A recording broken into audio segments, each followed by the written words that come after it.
레위의 아들들은 게르손과 그핫과 므라리요.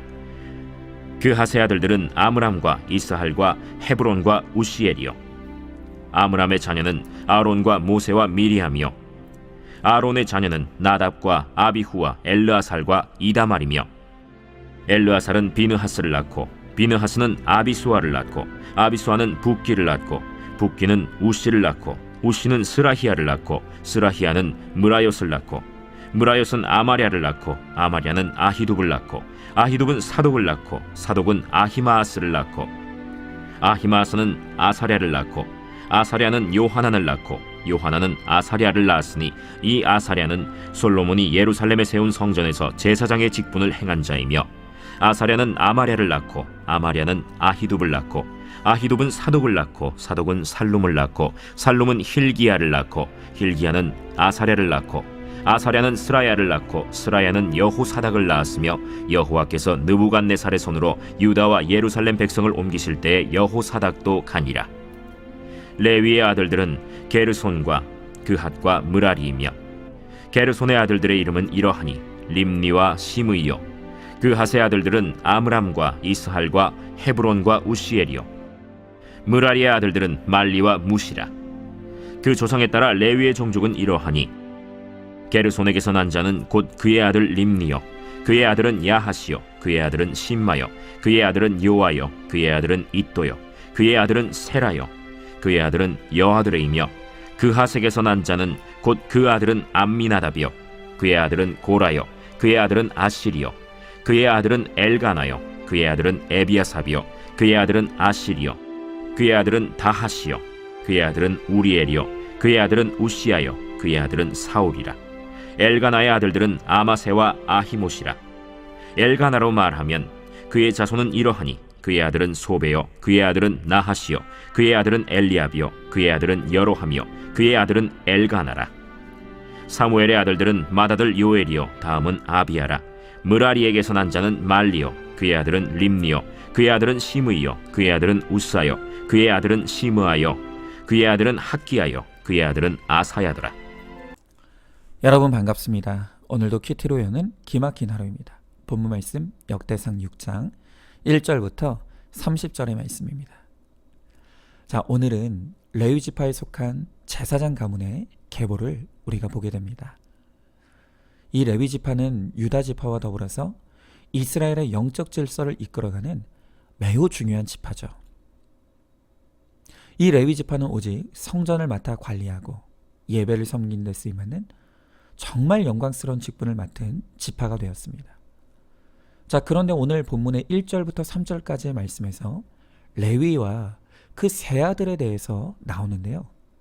먼저 우리는 이 레위 지파의 뿌리가 되는 레위라는 인물에 대해 주목해 볼 필요가 있습니다.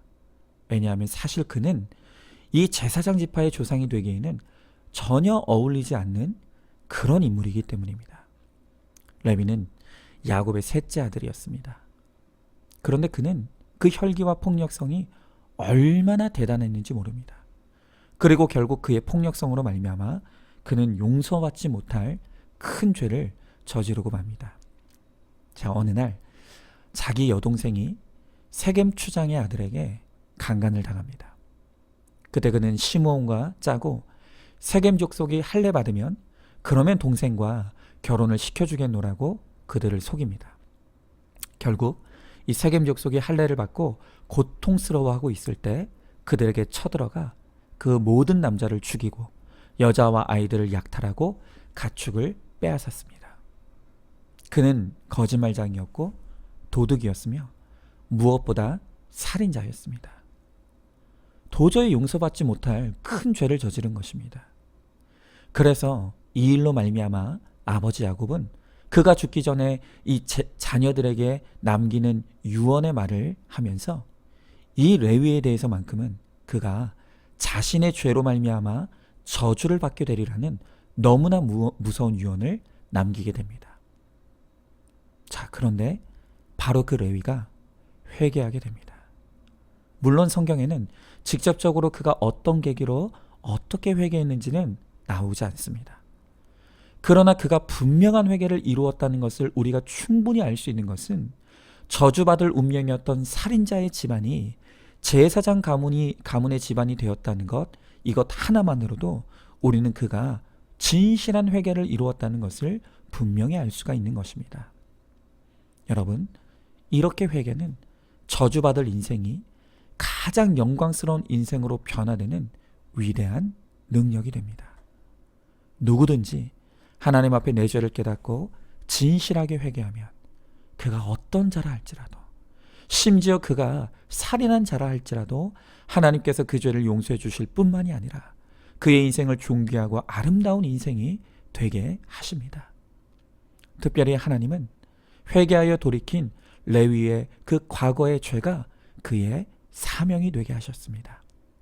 그래서 레위인의 사명은 누구든지 죄인들이 하나님 앞에 나와서 죄 용서를 받을 수 있도록 돕는 그 일을 레위 지파에게 담당하게 하신 것입니다. 아마도 이 레위는 일평생 그의 자녀들, 그의 동족들에게 자신의 과거의 죄를 약죄로 삼아 간증으로 복음을 전하는 삶을 살았을 것입니다. 내가 과거에는 거짓말장이었습니다. 도둑이었고 살인자였습니다. 그래서 나는 아버지로부터 저주의 예언을 받은 그런 인생이었습니다. 하지만 이런 나 같은 사람도 하나님 앞에 내 죄를 회개했을 때 주님께서 내 죄를 용서해 주시고 나를 변화시켜 주셨습니다. 그리고 당신들도 회개하면 용서받을 수 있고 변화될 수 있습니다. 이렇게 자기 죄로 저주받을 인생이 또 저주받을 가문이 될 뻔한 이 레위 지파는 한 사람 레위의 회개로 말미암아 가장 영광스러운 직분을 감당하는 가문으로 변화되었습니다. 그리고 그 죄패가 사명이 되어 다른 죄인을 구원으로 인도하는 데 쓰임받는 복된 가문이 되는 것입니다. 여러분, 바로 이것이 회개가 일으키는 기적의 능력입니다. 한 사람의 진실한 회개는 나만 살리는 것이 아니라 내 가정을 살리고 내 후손을 살리고 이 나라 이민족을 살리는 능력이 되는 것입니다. 그러므로 내가 바로 그 기적을 시작하는 회개의 한 사람, 거룩의 한 사람이 되어서 나를 통해 저주가 축복이 되고 죄와 상처가 별이 되는 그런 변화의 삶을 살아가는 저와 여러분, 우리 모두가 되기를 소망합니다. 자, 질문해보죠. 나는 과거에 어떤 사람이었습니까? 나의 어떤 부끄러운 죄와 상처라도 진실한 회개로 주님 앞에 나아갈 때 용서받고 치유되는 것을 믿고 있습니까? 예수 만난 나의 과거가 사명이 되어 다른 사람을 살리는 사명으로 연결되고 있습니까? 진실한 회개로 나와 내 가정의 운명을 변화시키는 하나님의 능력을 체험하시기를 바랍니다. 자, 하나님은 이렇게 저주받은 레위와 그의 가문을 제사장 가문 삼으셔서 영광스럽게 사용하십니다. 그러나 중요한 것이 있습니다. 그것은 한 사람의 구원이라는 것이 내가 어떤 조상, 어떤 가문에 속했는가로 결정되는 것이 결코 아니라는 것입니다. 오직 구원은 나의 믿음으로만 받는 것입니다. 그러하기에 이런 영광스러운 가문에 속하였어도 구원받지 못한 후손들의 면면도 우리는 이 레위 가문의 계보에서 엿볼 수가 있습니다. 바로 그런 면에서 우리가 주목해야 될 지점이 바로 8절입니다. 자, 이 8절에 보면 사독이 등장하죠. 이 사독은 다윗 시대에 이스라엘을 섬겼던 아주 신실한 제사장이었습니다. 특별히 그는 압살롬이 역모를 일으켜 아버지 다윗을 죽이고자 할 때 다윗의 편에 서서 그 반역을 진압하는데 아주 결정적인 역할을 합니다. 그리고 바로 이 일로 사독과 그의 집안은 온 이스라엘의 존경받는 가문이 되고 이스라엘 사회의 지도층으로 그렇게 발전하게 됩니다. 자, 그런데 놀라운 사실이 있습니다. 그것은 바로 이 사독의 후예가 훗날 사두개인이 됩니다. 여러분, 이 사두개인들이 어떤 사람이죠? 신약 성경에 보면 이 사두개인들은 부활이 없다고 주장하는 사람들이었다는 것입니다. 그들은 죽은 자의 부활을 믿지 않았습니다. 심지어 천국의 소망도 믿지 않았습니다. 그래서 신약 성경에 보면 예수님이 이 사두개인들을 얼마나 책망하셨는지 모릅니다. 여러분, 놀랍죠? 어떻게 이렇게 신실한 제사장인 사독의 가문에서 이런 사두개인 같은 후예들이 나올 수 있는 것입니까? 그러나 이들의 신앙의 변질에는 다 그럴 만한 이유가 있었습니다. 자, 이 사독의 가문이 이스라엘 사회의 명문 가문이 되었다고 했습니다. 그러다 보니 시간이 지나면서 이들이 그 사회에 기득권을 형성하기 시작했습니다. 그리고 그들이 세상의 부와 명예를 누리게 된 것입니다. 그런데 바로 이것이 그들의 변질로 이어진 것이죠. 원래 하나님께서 구약 성경을 보면 이 레위 지파를 구별하시면서 그들은 재산도 땅도 갖지 말게 될 것을 명령하셨습니다. 그리고 이 레위 지파는 오직 성전에서 공급되는 것으로만 살게 하십니다. 왜 그랬을까요? 아무리 레위 지파라도 그들이 세상의 물질과 소유에 집착하는 그 순간부터 그들이 타락하게 될 것을 너무 잘 아셨기 때문입니다. 그리고 영적 지도자가 타락하면 그것은 곧 이스라엘 사회의 타락이 되는 것을 알았기 때문에 하나님께서는 이 레위 지파에게 매우 엄격한 기준을 적용하셨던 것입니다. 그런데 아니나 다를까 이 제사장 가문이 사회 기득권 세력이 되어서 부와 명성을 누리게 되니 그들이 더 이상 천국을 사모하지 않게 되었습니다. 그러니 그들은 부활이 없다고 주장하게 된 것이죠.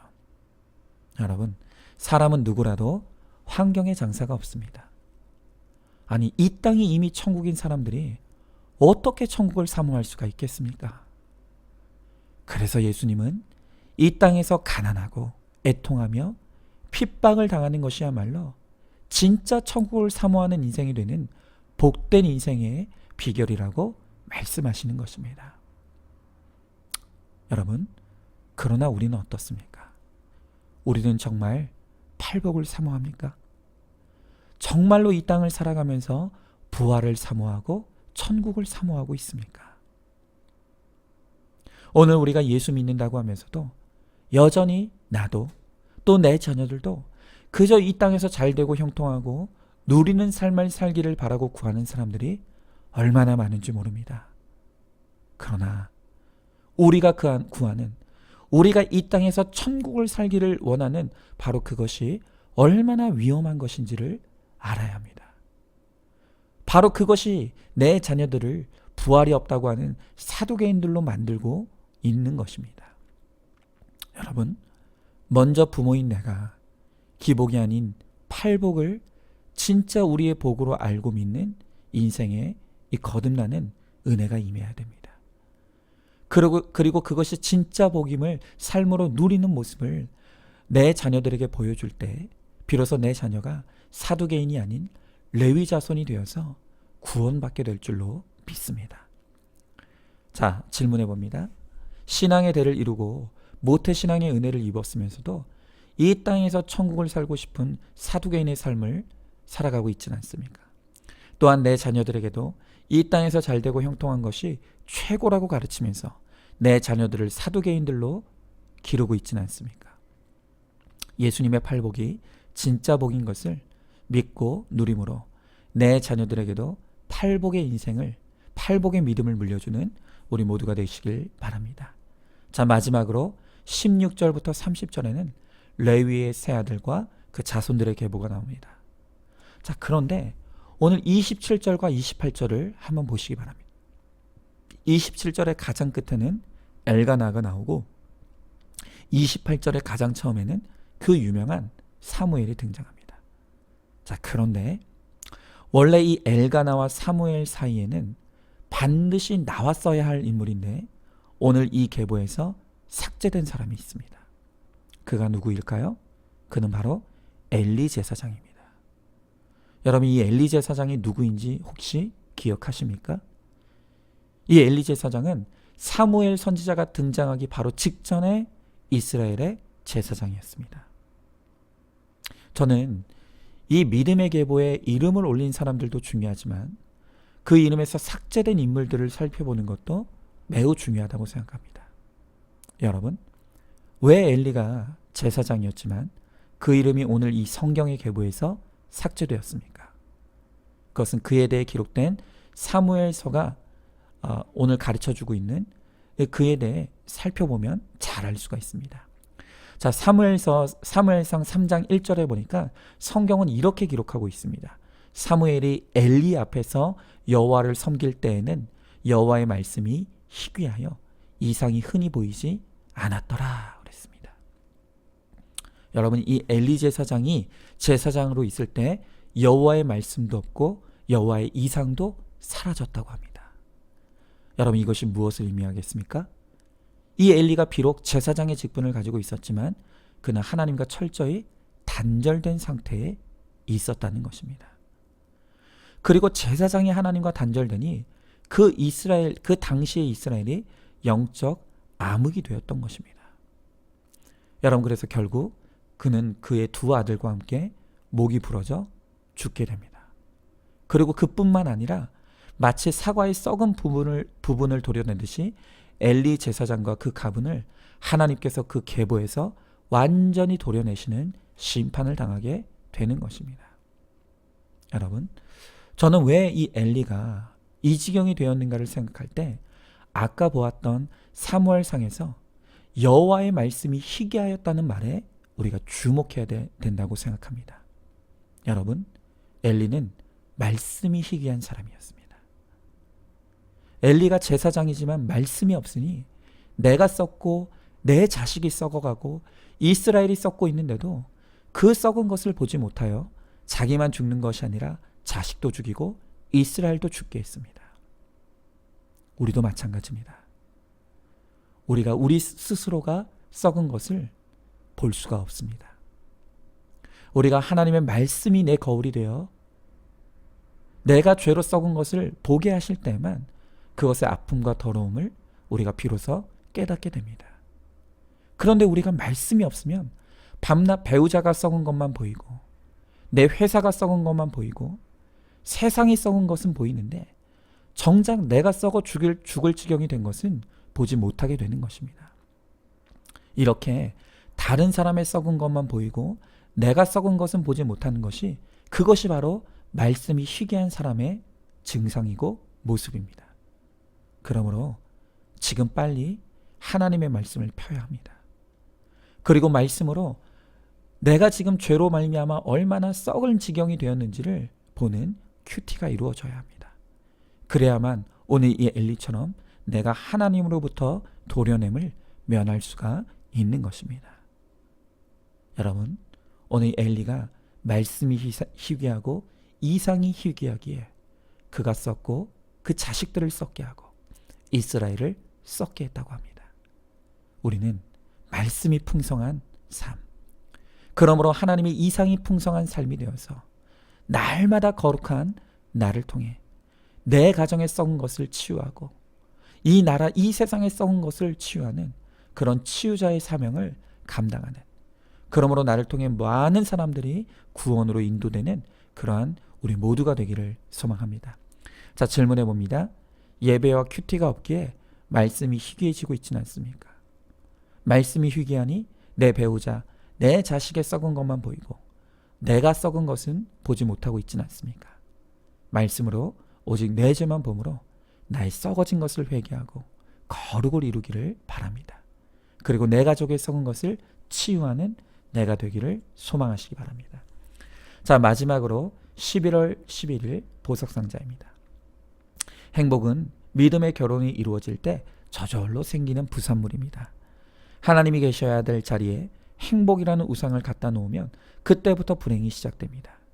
지금은 좋을 것 같아도 근본이 하나님의 뜻이 아니었다면 불행밖에 올 것이 없습니다.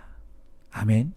오늘도 큐티로 기막힌 하루를 살아내는 하늘가족 공동체 우리 모든 성도님 되시기를 주님의 이름으로 축복합니다.